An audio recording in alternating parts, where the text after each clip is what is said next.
बस ये है कि रियाज करो और मेहनत करो, बिकॉज एवरीबडी नाउ डेज आजकल सोशल मीडिया है तो बहुत कुछ हो सकता है। अगर हमारी एज में भी सोशल मीडिया होती तो हम भी कहाँ से कहाँ होते जी।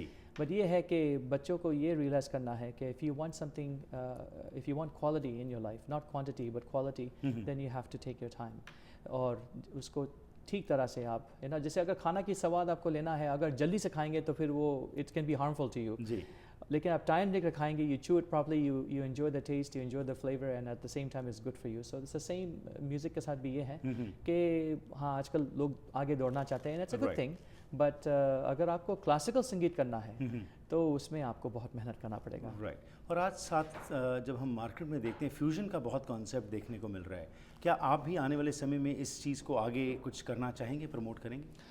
फ्यूजन मैंने बहुत किया, 13 years old की उम्र से मैंने फ्यूजन शुरू किया। I used to work with Ellen McIlwaine and वो जिमी हेंड्रिक्स के साथ गिटार बजाती थी और स्टू गोल्डबर्ग के साथ मैंने जैज़ का किया, बहुत किया। बट ये है कि आजकल मैं देख रहा हूँ कि फ्यूजन जो है आजकल लोग एक दूसरे के ऊपर बजा रहे हैं अपना कला दिखाने के लिए। बट फ्यूजन ये चीज़ होती है when both musicians meet half way. तो अगर फ्यूजन आप ठीक तरह से करें तो बहुत खूबसूरत चीज़ हो सकती है, because music is a universal language. Absolutely. और मुझे तो पूरा उम्मीद है कि फ्यूजन आगे बढ़ता रहेगा, अच्छा लगेगा, बट ये है कि do it tastefully. Cassius Khan, it was a pleasure talking to you. Thank you and best wishes. It's my pleasure to be here. Thank you so much. So जो ਅੱਜ ਅਸੀਂ ਗੱਲਬਾਤ ਕੀਤੀ ਕੈਸਿਸ ਖਾਨ ਜਿਹੜੇ ਕਿ ਇੱਕ ਨਾਮਵਰ ਗਜ਼ਲ ਸਿੰਗਰ ਤੇ ਨਾਲ ਤਬਲਾ ਪਲੇਅਰ ਹਨ। ਲੈਣੇ ਇੱਕ ਛੋਟੀ ਜਿਹੀ ਬ੍ਰੇਕ ਤੇ ਵਾਪਸ ਆ ਕੇ ਇਹਨਾਂ ਦੇ ਦੇਖਾਂਗੇ ਪਰਫਾਰਮੈਂਸ, ਜਿਸ ਤਰੀਕੇ ਨਾਲ ਮੈਸਮਰਾਈਜ਼ ਕਰਦੇ ਨੇ ਲੋਕਾਂ ਨੂੰ, ਇਹ ਦੇਖਦੇ ਹਾਂ ਇਸ ਛੋਟੀ ਜਿਹੀ ਬ੍ਰੇਕ ਤੋਂ ਬਾਅਦ।